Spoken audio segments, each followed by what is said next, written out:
Mesdames et messieurs, merci de votre fidélité à Télé 7. Bienvenue dans ce nouveau numéro de votre émission, le journal de la rédaction. Le journal de la rédaction, c'est l'espace qui vous est donné de comprendre l'actualité telle qu'analysée par les chevaliers de la plume. Et là, aujourd'hui, nous avons quelques sujets d'actualité. Nous allons aborder la feuille de route qui concerne le processus électoral tel que présenté par l'abbé Apollinaire Malo Malo au Parlement il y a quelques jours maintenant. Nous allons parler également de la loi sur l'amnistie votée au niveau du Parlement, cette loi qui va effacer des poursuites à l'encontre de certaines personnalités qui sont poursuivies, qui devraient être poursuivies pour faits de guerre, faits insurrectionnels et d'autres infractions politiques. Et la période va de 2006 à 2013. Nous allons aussi parler de cette guerre entre la FEC et le gouvernement, en tout cas le patronat congolais se tire à boulet rouge avec le gouvernement, en l'occurrence le Premier ministre Matata Ponyo. Enfin, on va parler de cette affaire qui peut déjà être considérée comme affaire Vital Kamerhe. Et cet ancien président de l'Assemblée nationale encourt une peine de 3 ans de prison ferme si l'on doit s'en tenir au réquisitoire du ministère public dans l'affaire qui l'oppose à Wivine Moleka. Dans la journée de vendredi, Vital Kamerhe a été très tôt le matin délogé de la maison qu'il occupait jusqu'ici sur l'avenue Moneditou, une maison qui appartiendra à l'État congolais. Mais dans l'après-midi, le même Vital Kamerhe a été empêché de voyager pour Goma avec toute une grande délégation de sa formation politique, alors qu'il avait déjà affrété un aéronef pour ce voyage. Voilà, c'est autour de ces questions que nous allons essayer d'échanger avec nos confrères qui sont sur ce plateau. Nous avons Jean-Claude Bimoila du journal Les Climats Tempérés News qui nous revient. Jean-Claude, bonsoir. Bonsoir. Merci d'être là, mais également Rombo Taba qui revient. Rombo, bonsoir. Bonsoir Charlie. Je précise que vous êtes du journal Observateur. De l'autre côté, nous avons Joachim Diana du journal La Colombe. Bonsoir. Bonsoir Charlie. Merci d'être là, mesdames et messieurs. Jean-Claude, nous commençons avec vous. La feuille de route de la CENI, l'abbé Malo Malo propose 2 hypothèses. La première hypothèse est celle qui prévoit l'élection des députés provinciaux au lieu de le faire comme l'exige la Constitution au suffrage universel direct. Compte tenu du temps et des moyens qui manquent, l'abbé Malo Malo propose que cette élection ait lieu au suffrage universel indirect. Et la deuxième proposition, c'est celle qui prévoit l'élection locale en 2017. Comment avez-vous analysé cette feuille de route qui est déjà contestée par l'opposition? Oui, mais bon, une feuille de route qui ne fait pas l'unanimité, c'est difficile dans un contexte congolais de lui donner les crédits. Parce que je pense que on doit s'en tenir aux textes qui régissent cette CENI même.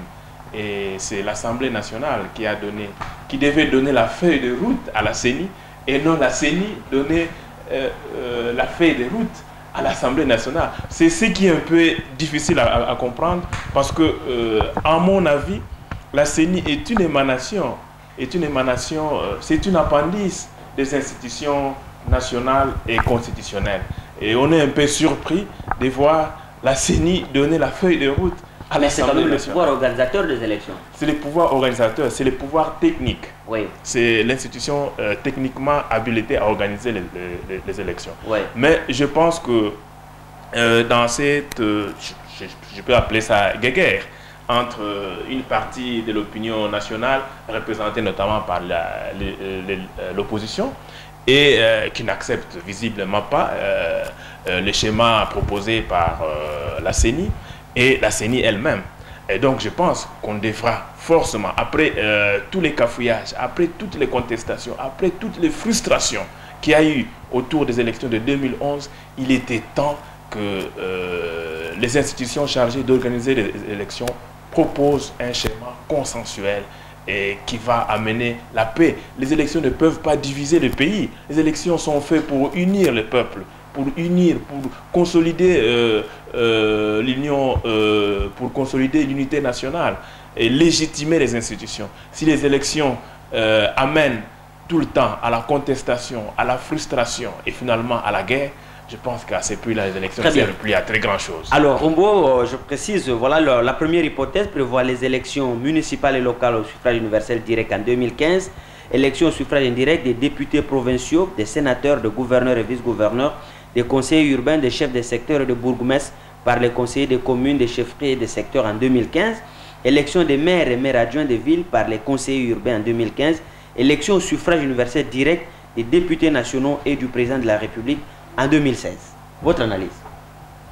Bon, dans tous les cas, moi je voudrais tout de même que l'abbé Malo puisse comprendre que la RDC se trouve dans la croisée des chemins.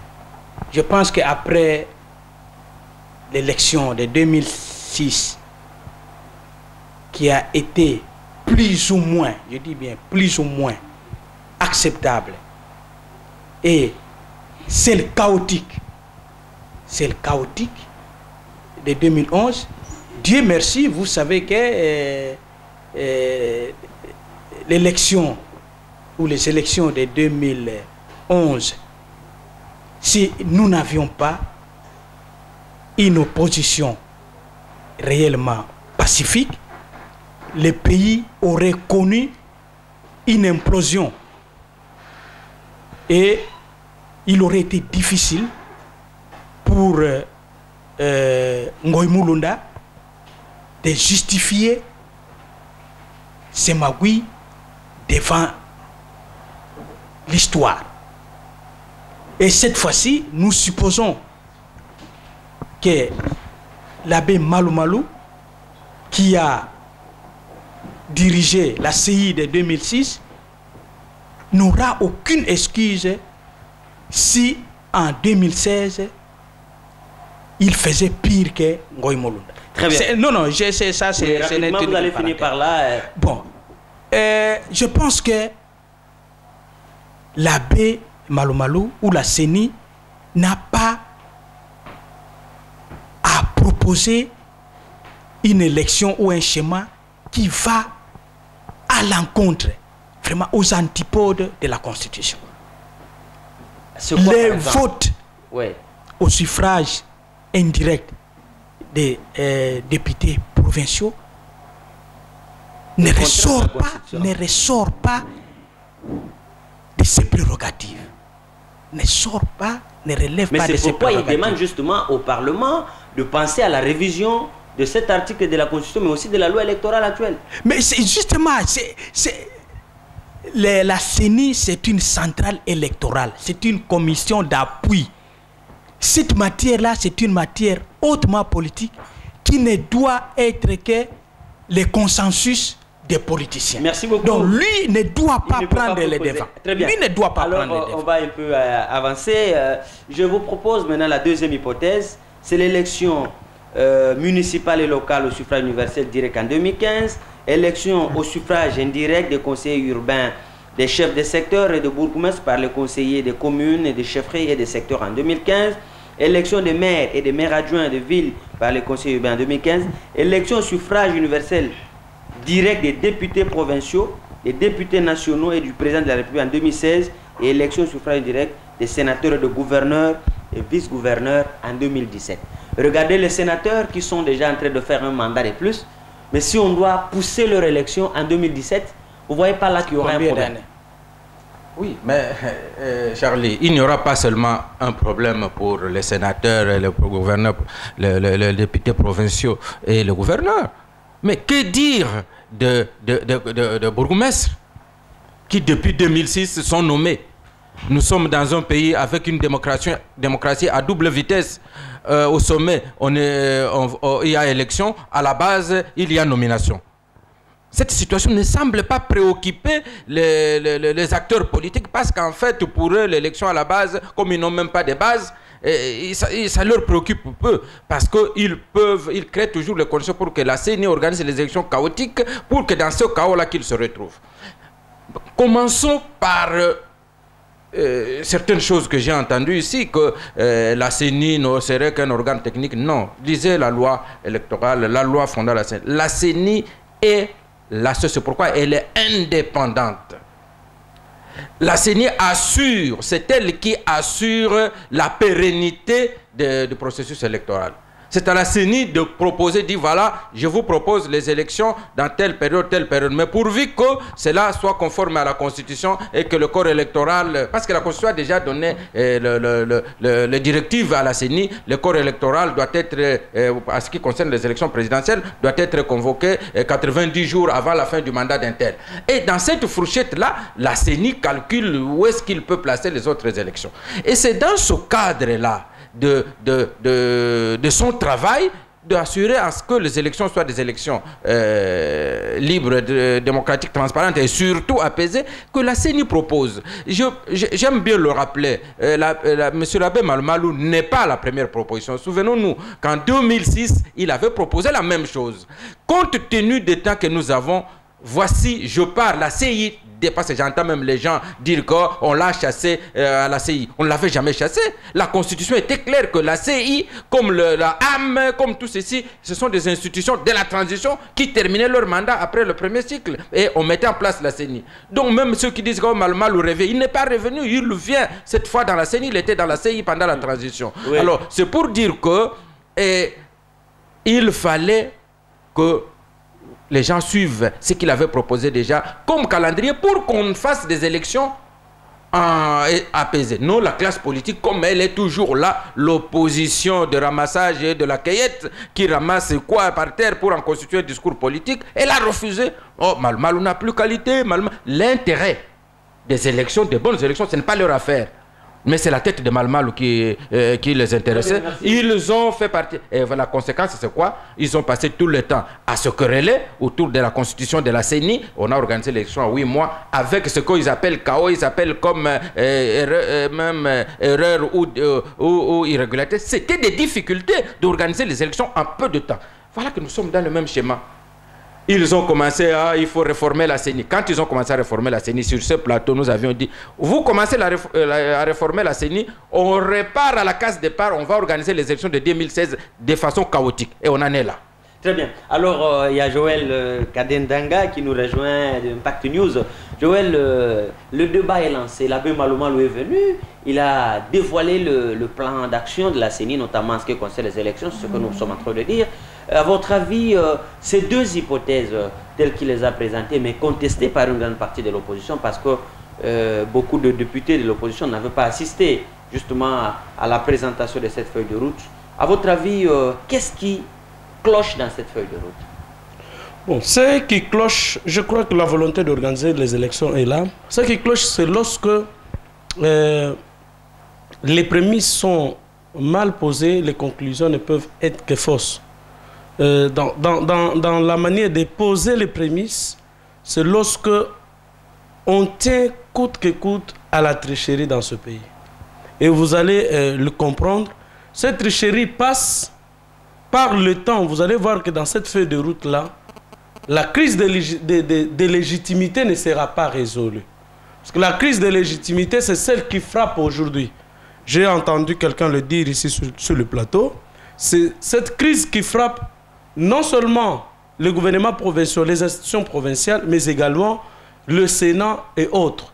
Et vous voyez que dans cet entretien de la tricherie, les gens veulent se pérenniser au pouvoir jusqu'au-delà. Donc ils vont pratiquement assurer 2 mandats, dont le deuxième, ils ne le tirent pas de la confiance du peuple. Parce que la légitimité, c'est la confiance que place le peuple en vous pour une certaine période, pour des résultats attendus.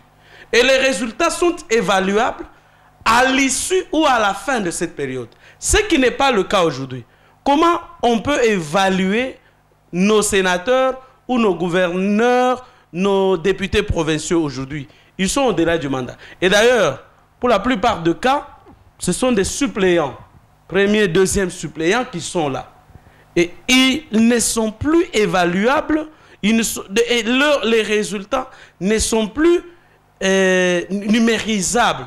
Et en conséquence, c'est la tricherie. C'est là où vous avez vu ceux qui réfléchissent encore, ceux qui ont encore l'amour pour ce pays, en train de douter de la manière dont l'abbé Apollinaire Malumalu se laisse encore traîner dans cette tricherie des politiciens congolais qui voudraient, à partir de cette prolongation, de ce prolongement encore du mandat, se retrouver encore pour... j'ai encore aimé, même en ce qui concerne les bourgmestres, qui continuent à être nommés. Pourquoi on ne pouvait pas commencer les élections par le plus bas niveau et pour avancer, et dans peu de temps, on peut organiser les élections. On peut reprocher à Mais c'est justement ce que l'abbé Maloumalou demande.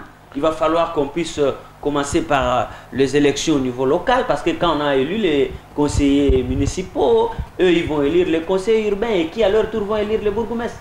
Sans ces gens, vous avez encore une minute. Oui, c'est à ce niveau-là que je suis d'accord avec l'abbé Maloumalou. Ouais. Mais le problème, c'est que c'est en tirant en longueur cela. C'est pour quel motif? Parce qu'on peut de toutes les manières commencer à combiner de temps en temps certains scrutins comme il avait fait. Le député Jean-Claude est en train de solliciter la parole. L'opposition n'a pas de raison de boycotter, par exemple, la cérémonie de signature de code de bonne conduite qui a été initiée samedi par l'abbé Maloumalou. Non, moi je pense que je suis contre la forme.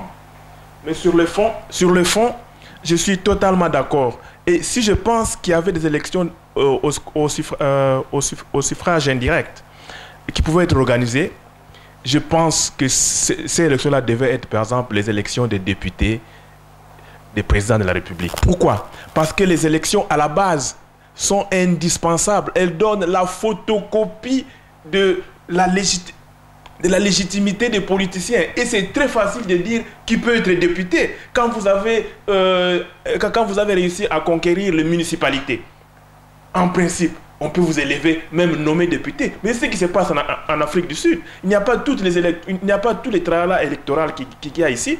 Les vraies élections en Afrique du Sud, c'est les élections municipales.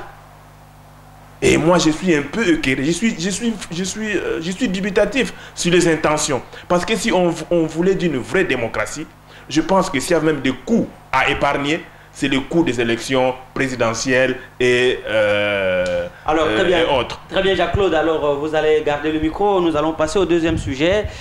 Cette fois-là, c'est la loi sur l'amnistie qui a été votée au niveau du Parlement. Cette loi qui prévoit l'effacement ou l'arrêt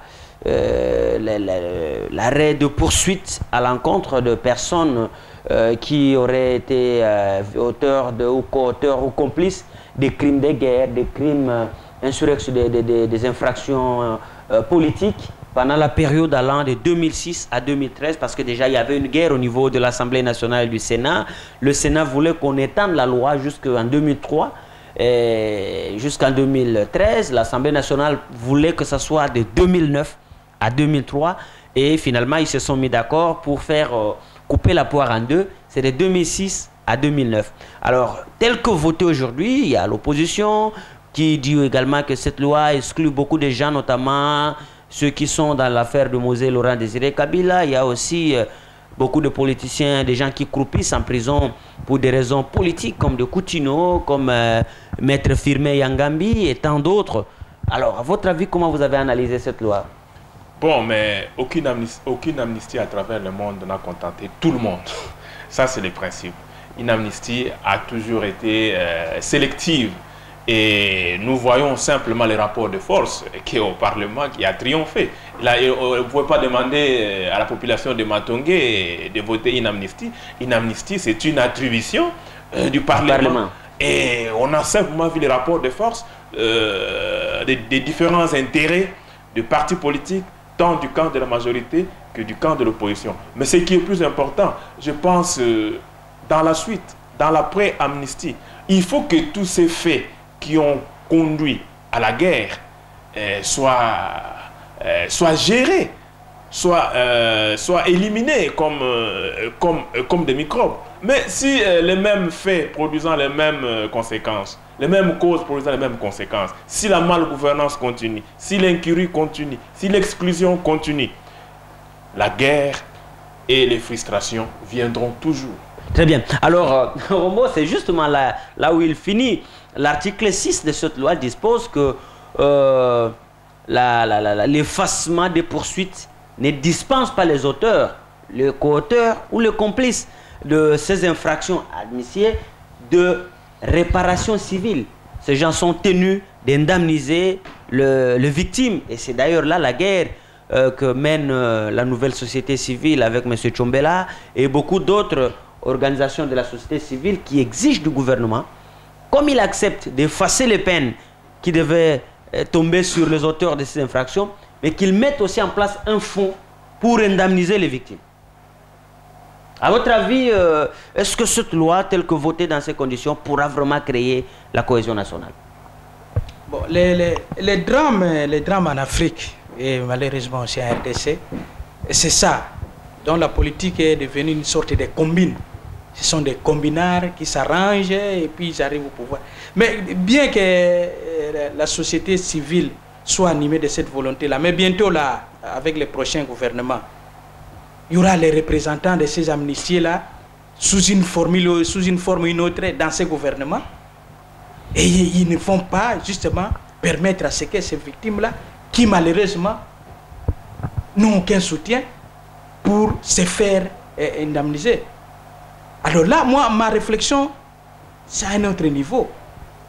C'est le fait qu'il y ait toujours une sorte de prime, hein, aux voyous, permettez-moi ce terme, qui prennent des armes pour tuer, violer, et puis finalement, ils s'arrangent autour d'un accord et ils sont au pouvoir.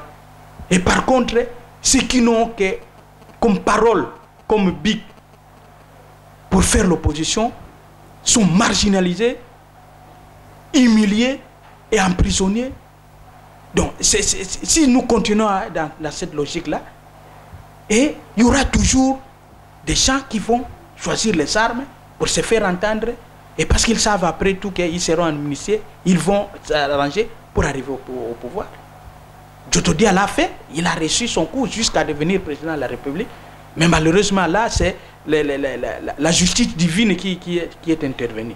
Alors là, je voudrais aussi faire comprendre à ces gens-là que, quel que soit leur combine, ils doivent aussi comprendre que le ciel est là, et d'une façon ou d'une autre, le ciel agira. Très bien. Alors, la loi sur l'amnistie, elle a été votée en des termes tels que nous venons de le dire ici, les faits insurrectionnels, les faits de guerre. Mais cette loi fait quand même un bémol. Les crimes odieux, comme les crimes de guerre, plutôt les crimes contre l'humanité, les crimes de génocide, l'enrôlement d'enfants dans les groupes armés, les crimes de viol, par exemple, et les violences sexuelles, ne sont pas concernés par cette loi. Et les personnes qui doivent en bénéficier devraient faire une déclaration publique qu'ils renoncent ou soit ils ne vont plus participer à des mouvements insurrectionnels. Alors que quand on regarde la plupart des gens qui sont là, comme ceux qui sont M23, ils ont déjà bénéficié d'une autre loi d'amnistie avant, quand ils étaient au RCD, au CNDP, et là, et même avant, ils vont encore bénéficier. En quoi ça rime finalement cette affaire? Est-ce qu'on ne donne pas raison à ce que dit Rombo, que finalement les gens vont dire nous pouvons prendre les armes demain parce qu'on va encore nous pardonner, ainsi de suite? Non, non, je ne donnerai jamais raison, surtout à Rombo.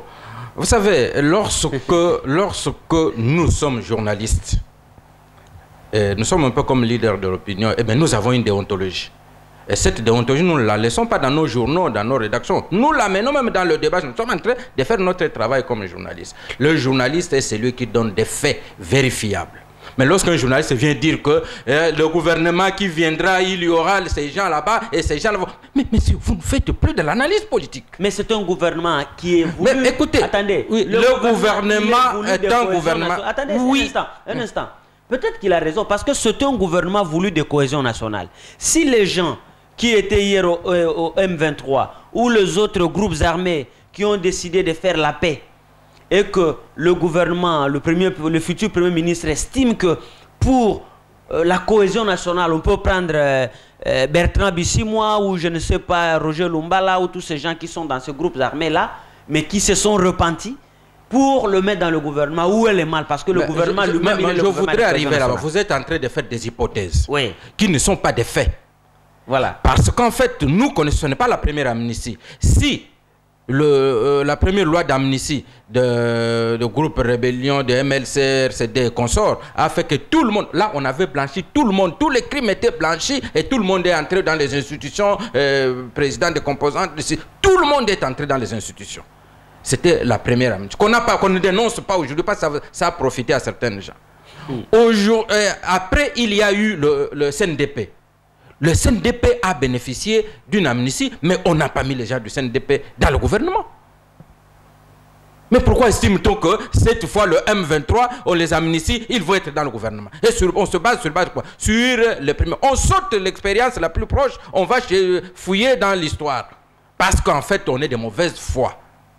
On est de mauvaise foi. Le CNDP n'a pas été dans le gouvernement. On a chanté, ah, le CNDP va entrer, va entrer. Le CNDP n'est jamais entré dans le gouvernement. Alors, qu'il arrive que le Premier ministre trouve que dans le M23, il y aurait une compétence qui peut servir et qu'il l'amène. En quoi cette compétence va s'imposer sur tout le gouvernement pour faire en sorte que les victimes ne soient pas indemnisées? C'était la mauvaise foi, ça. Mais juste, non, le pomme, c'est la mauvaise foi, faire une telle analyse. Je veux finir avec vous. Le pomme aussi, c'est celui-là, ce que vous avez touché. La société civile dit ceci. Imaginons aujourd'hui la peine qu'endurent les gens qui sont à Walikale, à Bunagana, Massissi, pour le fait de ce genre-là. Et demain, si on en trouve un qu'on a connu hier, ministre, sur le plan même psychologique, à quoi ça rime? Ces gens de Massissi et de partout ont enduré, ils ont subi le RCD. Et ceux de l'Équateur ont subi le MLC. Et on les a subis plus qu'on en a subi pour cette fois ici. Oui. Mais ils les ont vus vice-président, ceci, cela, ils n'en sont pas morts.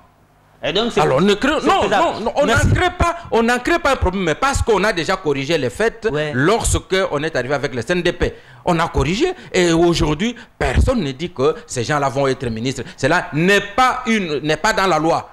Mais ce que nous savons qui est dans la loi, c'est que ceux qui ont déjà bénéficié deux amnisties ne seront pas amnistiables. Ceux qui ont commis des crimes de guerre, des crimes contre l'humanité ne seront pas amnistiables et qu'on vous amnistie. Ce qui veut dire quoi? Quand quelqu'un sait que cet homme-là qui était dans la rébellion, je le connais, il avait brûlé ma maison, mais il va le désigner et il va réparer. Très bien. Il va réparer. Alors ça, c'est clair. S'il te plaît, Charlie, juste une seconde pour rafraîchir la mémoire. Rapidement, parce que mon voisin de gauche, oui, je crois qu'il va me redonner la parole. Sur ce même plateau, à l'époque, lorsqu'il s'agissait de livrer Bosco Ntaganda à la communauté, à la CPI, lui était parmi ces gens sur ce plateau qui disaient que le gouvernement ne doit pas livrer Bosco Ntaganda. Alors que c'était reconnu un criminel, nous ici qui défendions que c'est un criminel, il doit être livré. Et aujourd'hui, l'histoire donne raison à qui? Même si elle ne me donne pas raison, le ciel me donnera. Oui, mais une minute aussi, parce que, écoute, en fait, il faut réfléchir selon le contexte. À l'époque, je maintiens qu'aujourd'hui, il faut amnistier les gens parce qu'on veut résoudre un problème. L'amnistie résout un problème. À l'époque, on venait, moi je n'aime jamais les gens, les politiciens couverts sous l'étiquette des journalistes qui viennent créer ce que j'appelle ici des stratégies Simbisa touche. On vous dit, ah, livrer Bosco Ntaganda pour que la guerre du CNDP de l'époque ne se termine pas. En fait, à l'époque, souvenez-vous, moi j'ai la mémoire longue, j'ai dit ceci. À l'époque, grâce à Bosco Ntaganda, on a des guerpis qui Kundabatware et on a mis fin à la rébellion du CNDP. À cette époque-là, le lendemain, vous prenez le même Bosco Ntaganda, mais lorsqu'on a voulu l'arrêter, qu'est-ce qui est arrivé? Nous avons connu le M23. Très bien. Mais pourquoi vous ne pouvez pas réfléchir? Très bien. Pourquoi vous ne pouvez pas réfléchir? Votre analyse de la loi sur l'amnistie. Donc, tout ce que je comprends, c'est ce que le confrère Diana est en train de dire à haute voix ici. J'ai de la peine au cœur que l'on puisse faire inculquer, que l'on veuille, par toutes ces lois d'amnistie, que l'on veut inculquer à la jeunesse montante l'apologie selon laquelle tuer, violer, violenter, massacrer, violer les femmes, violer les hommes, vous deviendrez demain colonel, major, généraux, vous deviendrez ministre, vous deviendrez PCA, ADG, ADF dans des entreprises. Et c'est la leçon qu'on veut transmettre à la jeunesse congolaise. Et que nous, et à travers l'ONG, les ONG des droits de l'homme, la société civile, sont en train de combattre à travers les actions que mène notamment la nouvelle société civile. Moi, je m'étonne que dans des pays comme le Rwanda, où il y a eu 800 000 morts, il y a un tribunal pénal spécial sur le Rwanda. À Sierra Leone, il y a eu, je crois, 500 000 morts. Il y a un tribunal spécial pénal. À Yougoslavie, ainsi de suite. il n'y a qu'en RDC, où il y a plus de 8 millions de personnes tuées. Et tuées là, c'est en dehors des effets collatéraux. Oui. C'est en dehors des enfants qui sont devenus orphelins. C'est en dehors de ceux qui sont infirmes. C'est en dehors de ceux qui sont qui ont quitté, qui n'ont plus de terres. Ceux dont leurs terres ont été récupérés, arrachés par les Rwandais qui y habitent et qui se sont établis comme autochtones de ces villages. C'est en dehors des chefs coutumiers tués. C'est en dehors de la chronologie des chefs coutumiers qui a été brisée et cassée. Et lorsque je vois les gens continuent à soutenir de telles choses, et je me dis, en tout cas, on n'a plus de repères dans ce pays. Mais est-ce qu'on a le choix? Parce que c'était une condition sine qua non. Le choix, c'est quoi? Et à la cohésion. Le choix, c'est quoi? Est-ce que toutes les amnisties que l'on a signées, quels sont les résultats que nous ont apportés? Parce qu'à un moment donné, nous disions ici que la voie militaire était la plus privilégiée pour mettre fin à la guerre dans l'Est de la RDC. On avait dit. Et vous savez, le Rwanda a une simple stratégie. La simple stratégie est qu'elle a ses pions. Et lorsque vous utilisez, s'il crée une division comme entre Bosco Ndanganda, et entre Kunda Batouar et Mutebusi, à un moment donné, il les récupère. Oui. Moi, je crois qu'il y avait lieu. Qu'il y a lieu. Vous savez, et cette amnistie-là, et c'est là où vous avez vu la tendance de la majorité au pouvoir, lorsqu'elle ne tenait qu'on ne se limite qu'à 2009. Le vieux peut dire que les CNDP n'étaient pas dans les institutions. Les CNDP étaient dans les institutions. Le CNDP avait un ministre provincial au niveau de la province du Nord Kivu. Le CNDP avait ses membres dans certaines institutions. Ici sur place, c'est une histoire récente. Nous sommes historiens du présent et il le sait. Il connaît, il peut même les identifier facilement. Moi, tout ce que je n'aime pas, très chers frères, je crois que nous devrions nous battre. Beaucoup de Congolais sont morts. Que demain après-demain, nous sommes d'accord qu'il y ait l'amnistie pour la paix. Mais est-ce que vraiment cette amnistie nous rassure, nous garantit la paix? En tout cas, ce sont les questions que l'on se pose et auxquelles on n'a pas de réponse immédiate.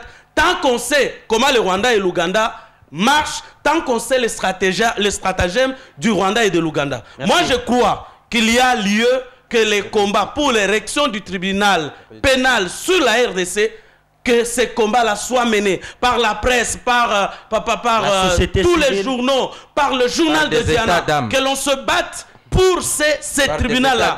Pas avec des histoires. Les victimes aujourd'hui, comment seront-elles face à tous ces tueurs, tous ces massacreurs? Très bien. Je veux vous calmer avec justement une disposition de cette loi, l'article 6, effectivement, qui dit que les réparations civiles sont maintenues, qui dit également que tous ceux qui sont auteurs des crimes, des génocides, des crimes de guerre, des crimes graves comme les viols, tout ça, toutes ces personnes ne sont pas admissibles. Et c'est une évolution par rapport aux deux premières lois. S'il vous plaît. Ils seront poursuivis. Et donc nous avons bon espoir, comme vous êtes en train de dire, que si jamais il y a la MONUSCO même qui promet d'appuyer des chambres spécialisées pour pouvoir soutenir que les auteurs de ces crimes-là soient déférés devant les cours et tribunaux pour qu'ils soient jugés. Juste 30 secondes pour vous dire ceci. Vous êtes journaliste, je le suis. Nous connaissons comment évolue la justice dans notre pays. Voilà. C'est une justice à double vitesse. Ouais. Une victime de Walikale, une victime de Massissi, face à son bourreau, ministre, face à son bourreau devenu général, face à son bourreau devenu colonel, qu'est-ce que cette victime peut faire? Rien. Très chers confrères. Très bien.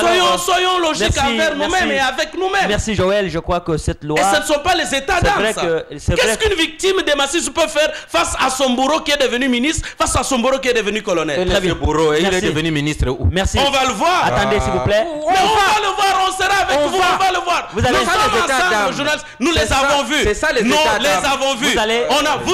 Vous êtes les détenteurs, les massacres de Makobo là. Vous êtes le seul qui les dénonçait. Et vous les avez dénoncés plusieurs fois. Les bourreaux ne sont pas au pouvoir.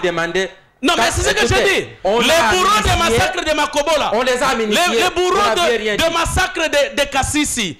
les bourreaux, ils sont au pouvoir. Qu'est-ce que les victimes des moyens et des consorts? Vous en connaissez. Je suis bien d'accord avec vous, monsieur. Ils ont été amnistiés. Ils ont été amnistiés. Et aujourd'hui, quelles sont devenues leurs victimes? Et les victimes ont été enterrées. Très bien, merci. Ils ont été punis. Mais aujourd'hui, je vous dis que prochainement, les mêmes effets produisant les mêmes causes. Il l'a dit, nous allons revenir aux mêmes causes. Très bien, merci. Merci en tout cas, on comprend que le débat est très animé parce que la question touche effectivement à ce que j'appelle la corde sensible des Congolais.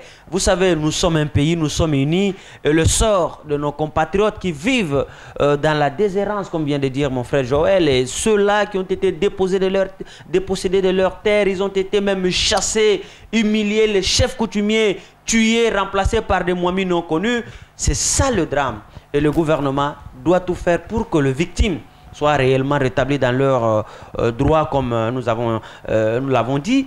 Et nous allons continuer cette émission, Jean-Claude, avec un sujet aussi très passionnant. Vraiment, la âme vient de... plutôt pas la âme, excusez-moi, le Conseil supérieur de l'audiovisuel et de la communication a même fait une mise au point. Le patronat congolais et le gouvernement, je prends le gouvernement dans son ensemble, même si on s'attaque personnellement au chef du gouvernement ou à sa gestion, cette guerre entre la FEC, nous n'allons pas revenir sur le fait parce que ce n'est pas bon que le linge sale soit lavé sur la place publique. À quoi ça rime finalement?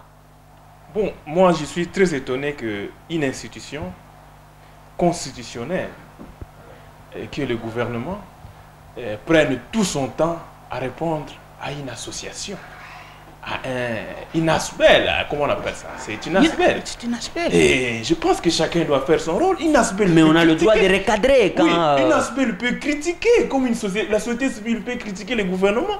La société civile ne fait pas le gouvernement. Le gouvernement ne se choisit pas à la FEC. La FEC a le droit de faire une critique, une observation sur une situation qui marche ou qui ne marche pas. Je suis très étonné qu'une critique... Mais quand on conteste les chiffres, alors que le gouvernement Matata a reçu, je peux dire, le mérite d'avoir maîtrisé les cadres macroéconomiques, d'avoir stabilisé la monnaie, ainsi de suite. Mais maintenant, la FEC qui doit être le partenaire d'abord privilégié du gouvernement parce que c'est l'association des hommes d'affaires. Et c'est eux finalement, leur président, qui se met en toile de fond pour dire que cela, ce sont des chiffres maquillés, ça ne rime à rien, on ne paye pas la dette intérieure. Et tout ça, est-ce que c'est normal dans un pays? C'est normal. Moi, je trouve que c'est tout à fait normal. Merci Jean-Claude. Merci. Je voudrais continuer. Oui, allez-y. Ce qui étonne, c'est que c'est la carrure de personnes qui sont mises en vedette. Quand on voit un Yuma, PCA, d'une entreprise publique, et donc qui devait être sous la tutelle du chef du gouvernement, tutoyer les premiers ministres. Et c'est là le vrai problème, je pense qu'il faut poser. C'est un problème d'ego. C'est un problème d'ego et c'est là qu'on se rend très bien compte qu'il n'y a pas la sérénité dans la majorité. Malheureusement, tous, il y a même des journaux qui ont dit mais Yuma et Matata sont tous membres de la majorité présidentielle. Ils sont, semble-t-il, très proches du chef de l'État. Yuma n'est pas seulement homme d'affaires privé, il est à la GECAMINE, il est aussi à la Banque centrale du Congo. Et donc, c'est quelqu'un qui connaît le rouage de l'économie nationale. Et alors, profiter d'une occasion d'échange de vœux pour régler, soi-disant, le compte au Premier ministre ou à la... Est-ce que c'est normal, ça? Mais, Charlie, de toutes les façons, on ne bastonne pas la vérité. Quel que soit le fanatisme qu'on éprouve envers quelqu'un, il y a des moments où on se laisse un peu. Mais je voulais tout simplement dire que dans cette affaire-là, il n'y a rien de neuf sous le soleil dans ce pays. Rappelez-vous, Kengo et Bemba, à l'époque du Zaïre, nous avions assisté à un même scénario. Et lorsqu'on manque d'humilité, parce que c'est ça pour moi le terme, lorsque le gouvernement manque d'humilité, se croit arriver, se croit être constitué de surdoués, qui maîtrise tout, qui ne voit pas la réalité en face, on ne peut arriver qu'à ce genre de folie de grandeur pour croire que c'est fini pour eux. Même, je parie que si aujourd'hui, Yuma a eu le courage C'est parce qu'il sait que même si aujourd'hui on le faisait partir de la BCC ou de la GECAMINE, c'est un homme d'affaires privées, il s'en fout éperdument, mais il fallait que l'histoire retienne qu'à un moment donné, il a joué son rôle, celui de dire la vérité, que les choses ne marchent pas, que les chiffres là sont maquillés, qu'à l'époque, Mobutu a bien dit à Kengo que ma population ne va pas se nourrir de la rigueur, tout ça, et si rigueur il y a effectivement. Donc, en bref, je crois qu'il faut que les gouvernements se taisent et regardent dans le discours de Yuma, est-ce qu'il n'y a pas la vérité merci. Merci au cours de temps. Alors, depuis, vous avez aussi lu les prises de position de part et d'autre. Quelle analyse vous faites? Nous, notre souci, c'est un peu beaucoup plus pédagogique pour voir que de telles histoires ne peuvent pas normalement faire l'objet d'un débat public. Écoutez, vous savez, Charlie, la stratégie de Matata et de tous les propagandistes de l'opposition qu'il a mis autour de lui, c'était quoi? L'opposition de la majorité. Oui, de l'opposition.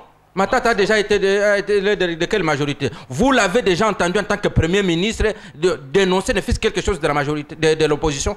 Vous l'avez déjà entendu? Mais par contre, nous sommes dans les médias. Combien de manchettes qu'on nous a données contre la majorité qui venaient de Matata et de son équipe de presse? Combien? Ah bon? Des manchettes vous ont donné? Attendez, tu nous rappelles les histoires? Est-ce que moi je suis quelqu'un qui entretient la langue de bois? Moi, ça c'est bon, ça. Je dis la vérité, ce n'est pas la première fois que je l'ai dit. Je vous dis, Matata s'est déjà attaqué à quelle opposition? Mais il s'attaque systématiquement à la majorité. Alors, c'est pour vous dire que sa stratégie, c'était quoi? Lorsque dans la majorité, quelqu'un te dit, non, vous gérez mal. Non, ces gens ici ne veulent pas de moi parce que j'ai fermé des robinets. Et voilà la stratégie. Dès que la majorité voudrait lui faire voir, ah non, parce que je vais fermer. Et il faut féliciter le président de la FEC. Parce qu'en fait, la FEC, c'est quoi? Si aujourd'hui nous avons un budget essentiellement de fisc, qui paye? Mais ce sont les opérateurs économiques. Ce sont ceux-là qui font vivre, qui nous ayons le budget. Qui importe? Parce que nous n'avons que des recettes douanières. Ce sont eux qui importent. Donc, ce sont des gens qui sont au centre de notre économie. S'ils ferment, et le lendemain, nous fermons. Le pays ferme. Nous n'avons pas d'autres recettes que les recettes fiscales et les recettes douanières qui viennent de la FEC, justement. Alors, lorsque la FEC dit, moi, je pense que nous, dans les médias et tous, on devrait se taire et réfléchir plutôt que de s'acharner. J'ai lu même chez certains confrères qui disent « Ah non, s'attaquer à Matata, c'est s'attaquer au chef de l'État. » Mais c'est faux et archi faux. Le chef de l'État a donné une mission à Matata et tout le monde veille. S'il marche, il ne la fait pas bien, on le lui rappelle. Et la FEC a bien fait de le lui rappeler. Mais lorsque Matata dit « Ah, c'est pour la première fois qu'il fait ça. » Mais la première fois, il s'attaque à qui? Parce que lui, il est venu pour la première fois Premier ministre, mais Kabila est président de la République depuis 2001. Donc il vient, il dit, voilà, c'est pourquoi moi j'ai toujours dit qu'à travers Matata, là nous avons un autre caméra qu'on est en train de préparer, qui croit que c'est lui qui fait le chef de... Alors que c'est lui qu'on a fabriqué. Très bien, merci. On a fabriqué de toutes pièces. Merci, et il voudrait maintenant devenir la pièce centrale. Donnez une minute à Joël pour qu'on parle quand même. Mais tous ont parlé plus d'une minute. Allez-y, allez-y. Bien, c'est juste pour dire ceci. Oui. Bonaparte a dit ceci, le cœur d'un homme d'État doit être dans sa tête. Oui. Le cœur d'un homme d'État doit être dans sa tête. Mais lorsque le cœur d'un homme d'État ou la tête d'un homme d'État est dans son cœur, ça devient chaotique. Et c'est le cas que nous sommes en train de vivre avec le Premier ministre Matata Ponyo. On semble croire que ce sont les États d'âme qui agissent. Yuma n'a pas parlé comme ressortissant du Maniema. Yuma n'a pas parlé comme étant à cadre à la Banque centrale du Congo. Il n'a pas parlé comme PCA. Ce n'était pas une affaire de la GECAMINE. Ce n'était pas échange de vœux des gens de la Banque centrale du Congo. Il a parlé comme les porte-voix de tous les investisseurs qui contribuent avec leur argent au développement du pays. Et si on l'attend de cette oreille-là, je crois qu'il y a lieu de distinguer les lieux des faits que Yuma a dénoncés. Mais attendez, est-ce que de là à dire que le vrai programme de la révolution de la modernité, la volonté exprimée par le chef de l'État après les concertations ne devront être mises en place ou mises en exécution qu'après le gouvernement de cohésion nationale? Est-ce que vous ne voyez pas là qu'avec des ministres qui sont des hommes et des femmes qui auront une loyauté, pas des circonstances, mais une loyauté réelle envers le chef de l'État? Vous ne voyez pas que Non, il va loin. ne politisons pas les choses. Politique. Je veux vous donner un cas bien précis. Oui. Savez-vous qu'aujourd'hui, le gouvernement congolais, dans l'année qui vient de s'écouler, doit à une nouvelle entreprise qui vient de s'installer, qui a commencé la production seulement au mois d'octobre, au mois de septembre dernier ici, Kibal Gold Mining, pour ne pas parler de cette société-là. Le gouvernement lui doit 83 millions de dollars américains par le tripatouillage de qui? Ce n'est pas de ce gouvernement. Et un représentant de tout, lorsqu'on constate que ces gens ne sont pas loyaux ni au chef de l'État, ne sont pas fidèles ni à la République, qu'est-ce qu'un représentant des investisseurs peut dire? Parce qu'il gère ces cas-là au quotidien. Ce n'est qu'un seul cas que moi je connais de Kibal Gold où le gouvernement a tripatouillé pour même aller, en ce qui concerne la TVA, s'est fait payer au-delà. Et aujourd'hui, cette entreprise qui est encore en train d'investir. Ils n'ont produit leur premier lingot d'or que le 21 septembre de l'année passée. Ils n'ont même pas encore commencé à récupérer, ils ont déjà versé. Mais le gouvernement doit à cette entreprise et on doit faire courir les financiers de cette entreprise. Dites-moi, qu'est-ce que Yuma peut dire? En tant que responsable, en tant que notre Momat de l'UNPC, en tant que bâtonnier, qui connaît bien la manière dont les avocats fonctionnent. Qu'est-ce qu'il peut dire? Ne politisons pas toutes choses. Oui. Laissons les faits tels qu'ils sont. Évitons de mettre nos têtes dans les cœurs. Merci. Laissons la raison, le ratio travailler et que Matata puisse aller à la majorité où il est, qu'il quitte l'opposition, qu'il quitte de concurrencer Kabila, qu'il quitte de s'opposer à Kabila. Merci, merci Joël. En tout cas, rapidement, nous n'avons plus assez de minutes, 5 minutes, on me fait signe. Jean-Claude, en tout cas, nous ne devrons pas nous taire devant une telle question. C'est l'affaire que j'appelle maintenant l'affaire Vital Kamerhe. Apparemment, l'ancien président de l'Assemblée nationale serait suivi par un signe indien au cours de la même semaine. À la justice, il ne se présente pas. On requiert 3 ans de prison ferme contre lui. Dans l'affaire qu'il oppose devant le TGI Gombe à Madame Wivine Moleka, députée nationale bien entendu, pour affaire d'imputation dommageable à la suite d'une plainte, plutôt d'une affirmation de Vital Kamerhe que Wivine Moleka aurait eu de l'argent distribué dans les bureaux de vote et organisé les désordres lors des élections de 2011. Et après ça, 2 jours après, Vital Kamerhe était délogé de la maison qu'il occupait, une maison du gouvernement, donc une maison de l'État. Et dans la même journée, il est bloqué à l'aéroport de Ndolo dans son avion, il ne peut pas voyager. Et officiellement, on dit qu'il avait des dettes à devoir à Malou Aviation, auprès de qui il avait pris en location l'avion. Le gouvernement se fait le porte-parole de Malou Aviation et le voyage n'a pas lieu. Voilà, comment on peut considérer tout ça, Jean-Claude?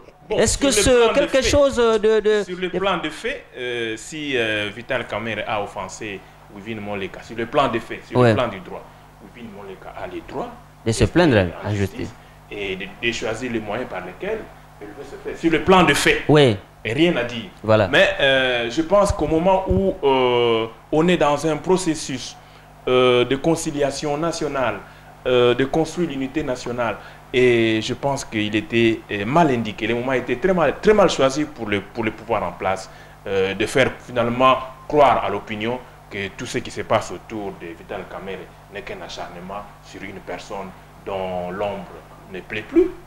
Très bien, merci, c'est très bref. Alors, votre réaction, Rombo? Si c'était dans un autre milieu, je rirais à gorge déployée, parce que le scénario est très mal monté et c'est indigeste même. C'est vraiment indigeste. Et mais qu'est-ce qui est indigeste? Quand on demande à Kamerhe de quitter la maison de l'État, il occupe. Non, vous savez, non. Charlie, ne nous entraîne pas sur cette voie tortueuse. Kamerhe occupe la maison-là depuis quand? Et c'est seulement, on vient se réveiller seulement pour comprendre que Kamerhe occupait une maison de l'État. C'est ça.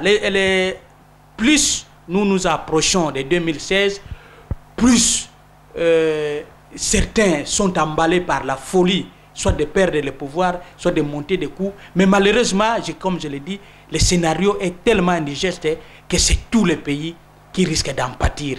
Parce que la communauté internationale qui s'investit maintenant dans le processus électoral et qui fait qu'en 2016, que sortent des urnes des vrais élus qui vont travailler pour la reconstruction du pays, risquent de considérer toute la communauté nationale comme une lie.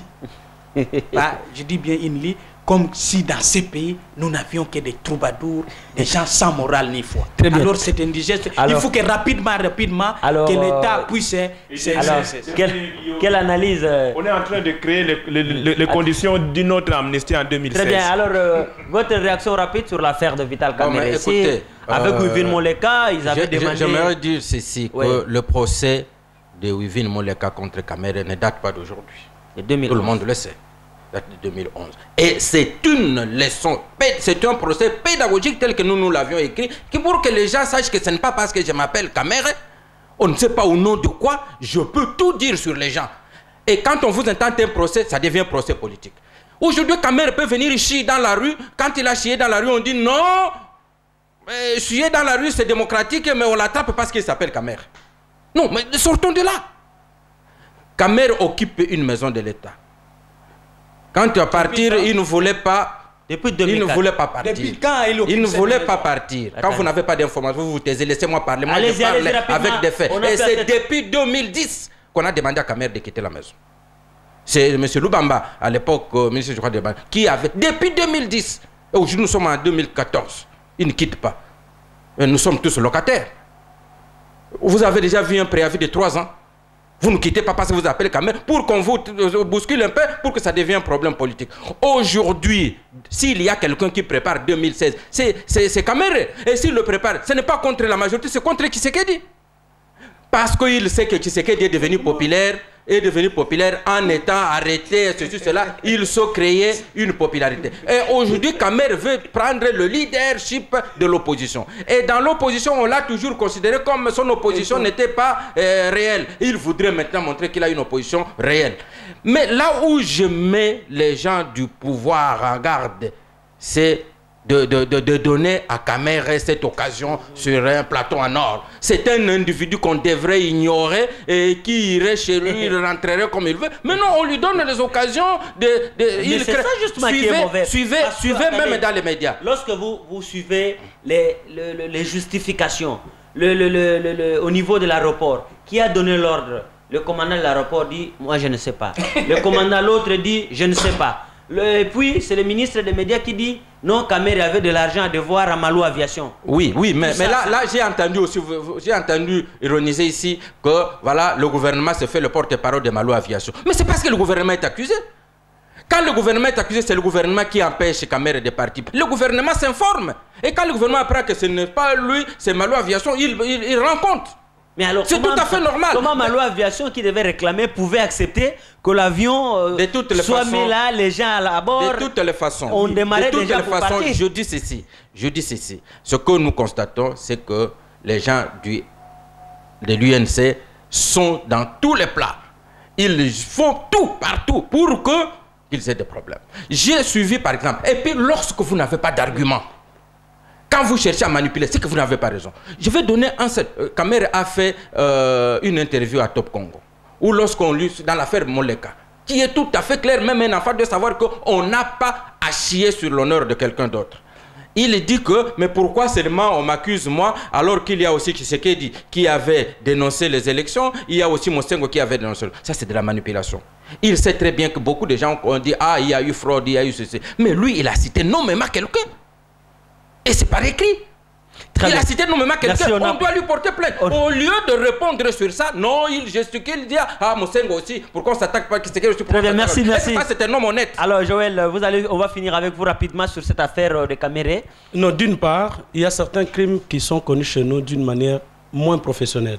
Donc lorsque vous devriez vous attaquer à quelqu'un dans la politique, il faut être professionnel de la politique. Et la manière dont les choses sont posées par le gouvernement, c'est moins professionnel, c'est pourquoi ça saute aux yeux, même aux petits-enfants, pour voir qu'il s'agit d'un acharnement sur Kamerhe.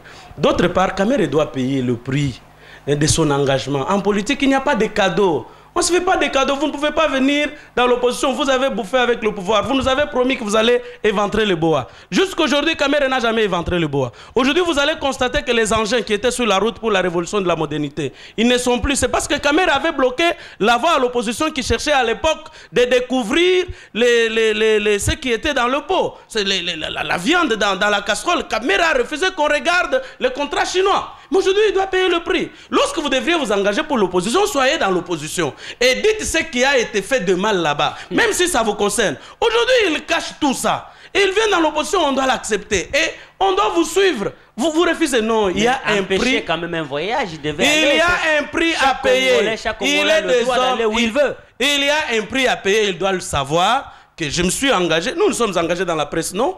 Et nous savons qu'il y a un prix à payer pour tout ça. Tout le temps, on est interpellé, on est en prison. Le vieux Diana venait de la prison l'année passée. Donc, vous devriez connaître que c'est un prix à payer et il doit l'accepter en tant que tel et non pas crier à la manipulation, non pas crier à l'intox, ainsi de suite. Il doit répondre en tant que... Charlie, c'est la voie qu'il a choisie. Ce débat, il a été très, très animé. En tout cas, vous voyez que le pays nous intéresse, mais nous avons une préoccupation plutôt que le pays puisse aller de l'avant, que tous les hommes politiques se mettent ensemble. Et vraiment, chacun est libre d'aller où il veut, surtout en politique. Kamé reste un homme politique, il peut avoir des problèmes, il peut avoir ses torts. Mais lorsqu'il veut voyager, il affrète un avion, il va pour faire ses activités politiques. On doit vraiment ne pas les lui empêcher, surtout s'il les fait en respectant les lois du pays. C'est la fin de ce numéro du mois, le premier, je vais dire, du mois de février de votre émission Le Journal de la Rédaction. Nous allons vous retrouver le week-end prochain, toujours avec le même plaisir et surtout à la même heure. Et dans l'entretemps, restez avec nous sur Télé 7. Merci, au revoir.